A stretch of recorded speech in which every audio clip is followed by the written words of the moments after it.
Immigration clear हो गया उसके बाद जो मोस्टली जो क्वेश्चन आ रहा है अकोमोडेशन का मसला है। अस्सलाम वालेकुम, कैसे आप सब लोग खैरियत से हैं। मुशरली है फ्रॉम यूके।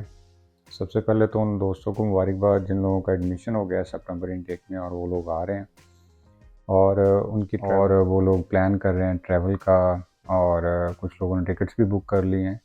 तो आजकल मोस्टली जो क्वेश्चंस आ रहे हैं वो सितंबर इनटेक के जो लोग हैं ट्रैवलिंग के हवाले से, अकोमोडेशन के हवाले से और इमिग्रेशन क्लियरेंस के हवाले से है।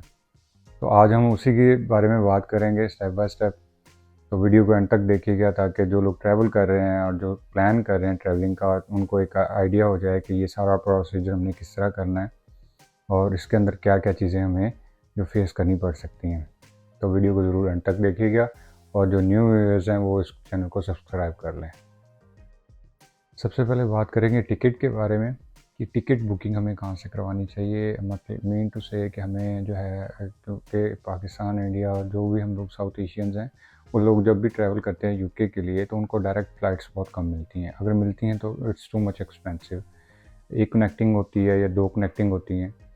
तो कोशिश करें कि टिकट जब भी आप कोई भी टिकट बुक करें तो उन कंट्रीज़ की गल्फ़ की को कंसिडर करके स्पेशली जो है वो आप बुक करें, वो तो ज़्यादा बेहतर रहता है। क्योंकि अगर आप किसी भी यूरोपियन कंट्री की, किसी भी ऐसे कंट्री की टिकट बुक कर लेते हैं जिसका आपके पास जो है सेल्फ क्लियरेंस नहीं है, मीन टू से कि आपके पास उसका वीज़ा नहीं है और आपको अलाउ नहीं है वीज़ा ऑन बोर्ड का, तो उस टिकट को कभी भी बुक ना कीजिएगा। उसमें आपको most of the time immigration पे जब आप पाकिस्तान में पहुंचते हैं या अपने होम कंट्री में पहुंचते हैं तो वो आपको फ्लाई नहीं करने देते कि आपके पास वहाँ पे आपकी क्लियरेंस ही नहीं है। तो कोशिश करें गल्फ़ कंट्रीज़, किसी भी कतर एयरलाइन को देख लें या एमिरेट्स को देख लें। मतलब मीन टू से आपको कोई भी ऐसी एयरलाइन देख लें जो गल्फ़ से हो के आती है तो वो ज़्यादा बेहतर है कि गल्फ़ से कनेक्टिंग है तो वो इट्स गुड। लेकिन अगर आप किसी भी यूरोपियन कंट्री के अंदर कनेक्टिंग है तो आपके पास उसका ना कोई वीज़ा है, ना आपके पास आपका जो है बैक कंट्री पासपोर्ट है, तो उस पर वो आपको जो है फ़्लाई करने नहीं देंगे। ये उसके बाद अगर आपने टिकट परचेज़ कर ली है, आप सेफली पहुंच गए हैं यूके के अंदर, तो सबसे पहले जो चीज़ आपने फेस करनी होती है वो इमिग्रेशन डेस्क है या इमिग्रेशन ऑफिसर्स के क्वेश्चंस हैं जो, और बहुत सारे लोगों के माइंड के अंदर बहुत सारे क्वेश्चंस हैं और सोशल मीडिया पे लोग पूछ भी रहे हैं कि कौन कौन से जो है हमें डॉक्यूमेंट्स चाहिए और किस तरह के क्वेश्चंस हो सकते हैं। तो सबसे पहले मैं जो अपनी पर्सनल जो कुछ टिप्स हैं वो मैं आपको देना चाहूँगा इमिग्रेशन के हवाले से कि सबसे पहले तो आपकी, ये मेरा पर्सनल एक्सपीरियंस भी है, बहुत सारे दोस्तों के साथ जो इस पर डिस्कशन भी हुई है, बहुत सारे लोगों का एक्सपीरियंस है, वो मैं आपके साथ शेयर कर रहा हूँ। दो चीज़ें बहुत इंपॉर्टेंट हैं जो आपने खुद से पहले से प्रिपेयर करनी है। सबसे पहले कि आपको जो है आपकी प्रेजेंटेशन अच्छी होनी चाहिए, मीन टू से कि आपकी लुक अच्छी होनी चाहिए, आप मतलब वेल ड्रेस्ड हों, आपका फेस बाल चाल आपके सही बने हों। नो डाउट लंबा ट्रैवल होता है, बंदा थक जाता है, लेकिन उसके लिए थोड़ा सा जब लैंड करने से थोड़ा सा पहले खुद को प्रिपेयर कर लें। उसके बाद आपका कॉन्फिडेंस लेवल समझ लें कि आपके 70 to 80% आपका वो क्लियरेंस हो, आपका कॉन्फिडेंस लेवल ही आपको क्लियर करवाएगा।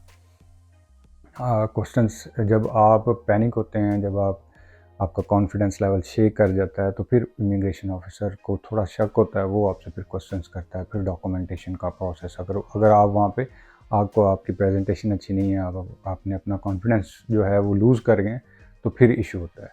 अगर आप कॉन्फिडेंट रहेंगे और आपकी प्रेजेंटेशन अच्छी होगी तो इस तरह के इश्यूज़ नहीं होते। तो नॉर्मली जो जिस टाइप के डॉक्यूमेंट्स वो वहाँ पे हमें प्रेजेंट करने होते हैं, सबसे पहले अपने आइडेंटिटी डॉक्यूमेंट्स होते हैं कि आपको अपना पासपोर्ट प्रेजेंट करना होता है। उसके बाद वहाँ पे वीज़ा स्टैंप है, वो देख लेंगे, वो आपसे मांग लेंगे। उसके बाद जो अगर कोई क्वेश्चंस नॉर्मली नहीं करते, अगर आपके ये दो चीज़ें अगर आपकी ग्रिप है तो आपको वो नॉर्मली जो है इमिग्रेशन ऑफिसर आपसे कोई ज़्यादा क्वेश्चनिंग नहीं करेगा। लेकिन फिर भी it's person to person vary करता है। अगर कोई ऐसा बंदा बैठा है या बंदी बैठी है तो आपसे ज़रूर वो क्वेश्चन कर सकता है।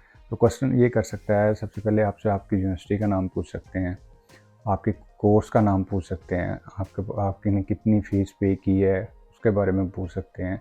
आपको कोर्सेज़ पता होना चाहिए कि आपने कितने कोर्सेज़ उसमें पढ़ने हैं, आपकी डिग्री कितने टाइम की है और आपकी अकोमोडेशन किस जगह पे है। आपने कितना दूर है यूनिवर्सिटी से, यूनिवर्सिटी के बारे में, अपने कोर्स के बारे में, ये चीज़ों की क्वेश्चनिंग वो आपसे कर सकता है। अगर आप अकेले आ रहे हैं, अगर फैमिली के साथ आ रहे हैं कि मीन टू से, अगर आपने डिपेंडेंट भी आपके साथ आ रहे हैं, तो उनको भी ये चीज़ें पता होनी चाहिए कि आपके साथ अगर आपकी मिसेज़ है वो डिपेंडेंट हैं, या आपके हस्बैंड हैं वो डिपेंडेंट हैं, तो उनको भी इन सारी चीज़ों का पता होना चाहिए कि आप सबसे पहले आइडेंटिटी डॉक्यूमेंट्स, उसके बाद यूनिवर्सिटी की इन्फॉर्मेशन, उसके बाद कोर्स की इन्फॉर्मेशन, कितने टाइम का है, और आपको कौन कौन से कोर्सेज इसके अंदर पढ़ने हैं, और टाइमिंग का कुछ है आपका आइडिया होना चाहिए कि वीक के अंदर कितनी क्लासेस आपकी जो है स्केड्यूल हुई हुई हैं, अगर आपको ऑलरेडी हुई हुई हैं। तो ये चीज़ें जो है इमिग्रेशन ऑफिसर पूछ सकता है। तो अगर आप वेल प्रेजेंटेड हैं, वेल कॉन्फिडेंट हैं, और आपको इन सारी चीज़ों का पता है, तो आई डोंट थिंक सो कि आपको कोई इमिग्रेशन पे जाके कोई प्रॉब्लम होगी। और कुछ लोग जो है वो पूछ रहे थे कि वो आपसे बैंक स्टेटमेंट के बारे में पूछेंगे या कोई ऐसी चीज़ के बारे में।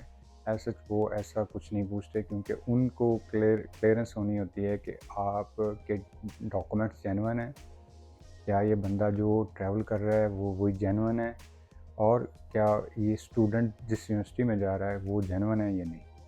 और उसके बाद जो सबसे ज़्यादा लोग जो पूछ रहे हैं और लोगों का जो कंसर्न है वो है अकोमोडेशन का। तो डिफरेंट स्टूडेंट्स के पास डिफरेंट ऑप्शंस होती हैं, तो वो सारी डिस्कस करेंगे कि कुछ यूनिवर्सिटीज़ के पास इंटरनेशनल स्टूडेंट्स के लिए जो है अकोमोडेशन होती हैं। तो अगर आपका कोई जाने वाला नहीं है, कोई आपको कोई और कहीं अकोमोडेशन नहीं मिल रही, तो आप जो है अपनी यूनिवर्सिटी की अकोमोडेशन के अंदर आप अपने बुक कर लें, तो वहाँ पे भी आपको फॉर द फ्यू वीक्स और फ्यू मंथ्स आप उस पर रह सकते हैं। अगर आप रहना चाहें तो आप लॉन्ग भी रह सकते हैं, लेकिन वो थोड़ी एक्सपेंसिव होती है, उस हिसाब की फ्रीडम नहीं होती वहाँ पे। तो हम लोग जो है उस एरिया के अंदर रहना चाहते हैं जहाँ पे हम लोग काम कर सकें, तो वो यूनिवर्सिटी का जो है एरिया वो थोड़ा सा हट के होता है, तो ये ऑप्शन भी होती है। सेकंड ऑप्शन ये होती है कि अगर आपका कोई जानने वाला है, कोई रिलेटिव है, तो आप उसके पास एक वीक के लिए स्टे कर लें। अगर नहीं तो एक और ऑप्शन है एम्बर स्टूडेंट के नाम से, जो वो अकोमोडेशन की बहुत बड़ा जो है प्लेटफॉर्म है। 1 मिलियन प्लस बेड्स हैं पूरे यूके के अंदर, 250 सिटीज़ के अंदर वो जो है वो ऑपरेट कर रहा है। तो मैं उसका लिंक भी नीचे शेयर कर दूँगा, आप वहाँ से आप जो है आप अपनी जो अकोमोडेशन जो है वो बुक कर सकते हैं। अगर आप 1 वीक के लिए रहना चाह रहे हैं, अगर आप 1 मंथ के लिए रहना चाह रहे हैं, तो जितना भी आप चाह रहे हैं तो आप उसको बुक करके तो आप अपनी जो है अकोमोडेशन सिक्योर कर सकते हैं। स्टूडेंट्स के लिए, जो नए स्टूडेंट्स हैं उनके लिए कुछ टिप्स हैं कि अपने डॉक्यूमेंट्स को जल्दी से जल्दी प्रिपेयर करें, ताकि आप अपने जॉब प्रोसीजर को जो है वो स्मूथली और जल्दी से जल्दी स्टार्ट कर सकें। बीआरपी कलेक्शन, यूनिवर्सिटी को किस तरह जो है अप्रोच करना है, मेल करनी है, ये सारा प्रोसीजर ये है। तो इसके लिए मैंने एक सेपरेट से वीडियो बनाई है, तो वो मैं जो है अपने डिस्क्रिप्शन के अंदर वो भी मैं शेयर कर दूँगा, और जो स्टूडेंट की अकोमोडेशन के लिए जो लिंक है वो भी मैं अपनी जो है डिस्क्रिप्शन के अंदर शेयर कर दूँगा। Thanks for your feedback.